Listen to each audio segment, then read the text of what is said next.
Halo adik-adik, bagaimana kabarnya hari ini? Semoga selalu dalam keadaan baik ya.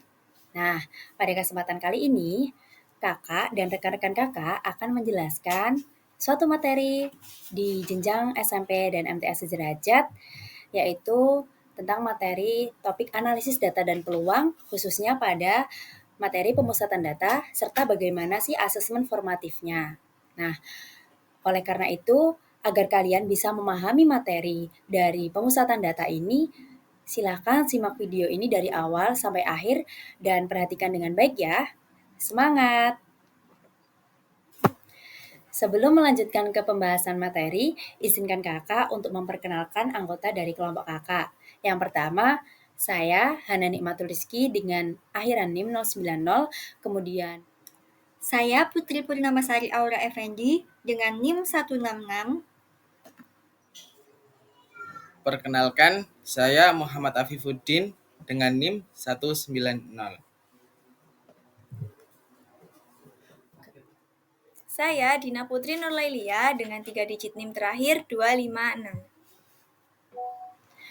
Nah, pertama-tama kita perlu tahu dulu apa sih sebenarnya tujuan pembelajaran dalam materi ini. Jadi, ketika kalian mempelajari materi pemusatan data ini, diharapkan kalian nanti bisa menentukan ukuran pemusatan suatu data melalui permasalahan kontekstual yang kalian alami di kehidupan sehari-hari. Halo adik-adik, sekarang kita masuk ke dalam pembahasan materi. Nah, adik-adik masih ingat nggak apa sih ukuran pemusatan data itu? Ukuran pemusatan data adalah sembarang ukuran yang menjadi pusat dari beberapa data. Dengan cara data-data sudah diurutkan dari yang terkecil ke yang terbesar, atau sebaliknya. Nah, adapun contoh dari ukuran pemusatan data adalah modus, median, dan mean atau rata-rata. Nah, untuk pembahasan lebih jelasnya akan kakak jelaskan di video yang berikutnya. Nah, yang pertama kita akan membahas mengenai modus. Apa sih itu modus? Modus adalah nilai yang paling sering muncul dalam suatu data statistika. Nah, agar kalian lebih paham mengenai apa sih itu modus, kakak akan memberikan suatu persoalan mengenai modus. Dapat dilihat pada tabel di sebelah, itu ada data ukuran sepatu siswa kelas 8. Nah, untuk persoalannya, nilai yang sering muncul dari data di samping adalah ukuran sepatu dengan frekuensi sebanyak 12. Sehingga modus data ukuran sepatu siswa kelas 8 di samping adalah ukuran sepatu 39 karena frekuensinya itu sebanyak 12, di mana 12 itu merupakan nilai yang paling sering muncul di dalam data tersebut. Setelah mempelajari materi modus tadi, selanjutnya kita akan mempelajari tentang median. Nah, apa itu median? Median adalah nilai tengah dari suatu rangkaian data yang telah diurutkan secara terurut. Nah, contoh dari median ini adalah di sini terdapat tabel dan tentukan nilai tengah dari tabel ini. Dan nilai tengah dari data berat badan di atas ini adalah 36. Sekarang kita akan membahas tentang ukuran pemusatan data yang terakhir. Jadi, ukuran pemusatan data yang ini yaitu adalah rata-rata atau mean. Rata-rata bisa kita sebut juga dengan mean. Adik-adik masih ingat nggak apa sih rata-rata itu? Rata-rata adalah suatu bilangan yang mewakili sekumpulan data. Rata-rata dilambangkan dengan simbol di samping, yang dapat kita baca menjadi X bar. Nah, untuk mencari rata-rata, kita bisa membagi jumlah semua datanya dengan banyaknya data. Nah, untuk lebih jelasnya, sekarang kakak punya contoh. Pak Burhan mempunyai 2 putra yang berumur 8 tahun dan 4 tahun. Berapa sih rata-rata umur kedua putra Pak Burhan? Nah, dari soal ini kita bisa lihat ada data yaitu 4 tahun dan 8 tahun. Nah, banyaknya data yaitu 2. Sekarang, untuk menghitung rata-rata dari umur kedua putra Pak Burhan, kita bisa menjumlahkan datanya, yaitu 4 ditambah 8, lalu dibagi banyaknya data, yaitu 2. Maka dapat kita temukan hasilnya yaitu 6. Gimana? Mudah bukan? Halo adik-adik, gimana nih penjelasan materi dari kakak-kakak? Sangat jelas kan? Nah, gimana? Kalian sudah paham atau belum? Untuk menguji seberapa paham kalian, nah saatnya sekarang kalian untuk mengerjakan asesmen formatif yang sudah kakak dan rekan kakak sediakan. Nah, untuk mengakses asesmen formatif ini, kalian tinggal mengeklik link yang sudah kakak sediakan ini maupun scan barcode yang tersedia. Nah, untuk langkah pengerjaan akan kakak jelaskan lebih lanjut.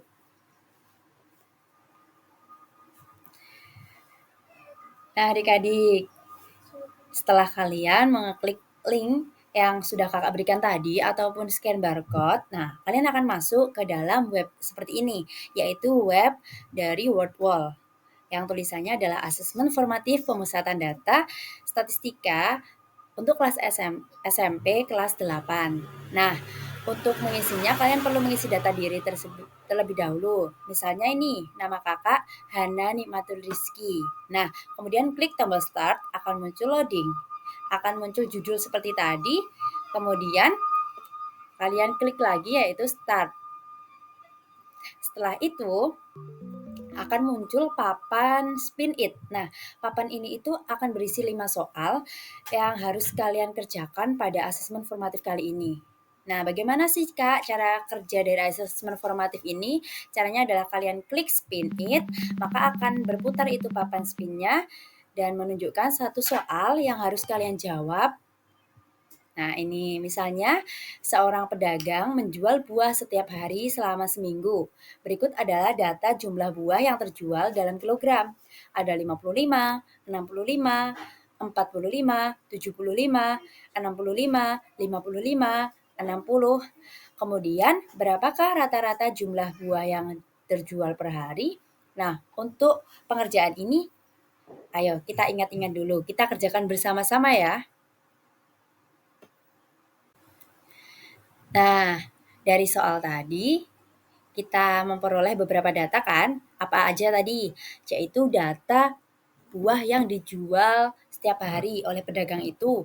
Tadi ada 55 kg, kemudian 65 kg, terus 45 kg, 75 kg, 65 kg, 55 kg, dan yang terakhir itu ada 60 kg. Nah, dari situ coba kalian ingat-ingat, apa saja sih yang diperlukan untuk menghitung suatu rata-rata? Ya, benar sekali. Jadi untuk menghitung rata-rata kita perlu jumlah dari data dan banyaknya data itu. Di mana rumus rata-rata itu adalah jumlah data dibagi banyaknya data. Nah, banyak data dari buah yang dijual oleh pedagang itu berapa? Nah, ini ada 1, 2, 3, 4, 5, 6, 7. Berarti banyak datanya ada 7. Sedangkan jumlah datanya berapa? Jadi jumlah datanya itu 55, 60 ditambah 65, ditambah 45, ditambah 75, ditambah 65, ditambah 55, dan ditambah 60. Nah, ini dalam satuan kilogram ya. Sehingga rata-rata yang diperoleh itu adalah 420 dibagi dengan 7, di mana 420 itu adalah jumlah dari data yang dimiliki penjual tadi dan dibagi dengan 7. 7 itu adalah banyaknya data. Sehingga rata-rata jumlah buah yang dijual per hari oleh pedagang itu kita peroleh sebanyak 60 kg. Begitu ya adik-adik. Nah, jawaban yang kita hitung tadi kan 60. Jadi kita klik opsi yang B ya, yaitu 60 kg. Nanti akan muncul tanda plus dan juga tanda centang yang berarti soal sudah terjawab dengan benar. Nah, setelah itu, soal itu akan otomatis hilang dari papan spin. Untuk pengerjaan soal selanjutnya itu langkahnya sama dengan yang sudah kakak jelaskan. Gimana? Mudah bukan untuk pengerjaannya? Oleh karena itu, untuk soal-soal selanjutnya bisa kalian lanjutkan sendiri ya. Dan jangan lupa untuk berdoa serta mengerjakannya dengan jujur. Karena dengan sistem seperti ini kalian tidak bisa atau kemungkinan untuk mencontek itu sangat kecil karena jawaban dari spin ini akan berbeda-beda antara satu siswa dengan siswa yang lainnya. Hai adik-adik, gimana penjelasan kakak dan rekan-rekan kakak tadi? Mudah dipahami bukan? Nah, kemudian bagaimana dengan pengalaman kalian mengerjakan asesmen formatif melalui board tadi? Sangat seru kan? Pastilah ya, karena dengan cara asesmen formatif tadi kalian bisa belajar sambil bermain. Nah, untuk itu semangat belajar dan mungkin cukup sekian penjelasan materi dan juga penjelasan bagaimana cara mengerjakan asesmen formatif dari kakak dan rekan-rekan kakak. Apabila terdapat kesalahan dan tingkah laku, kakak dan rekan-rekan kakak mohon maaf. Kami akhiri. Wassalamualaikum warahmatullahi wabarakatuh. Semangat belajar adik-adik.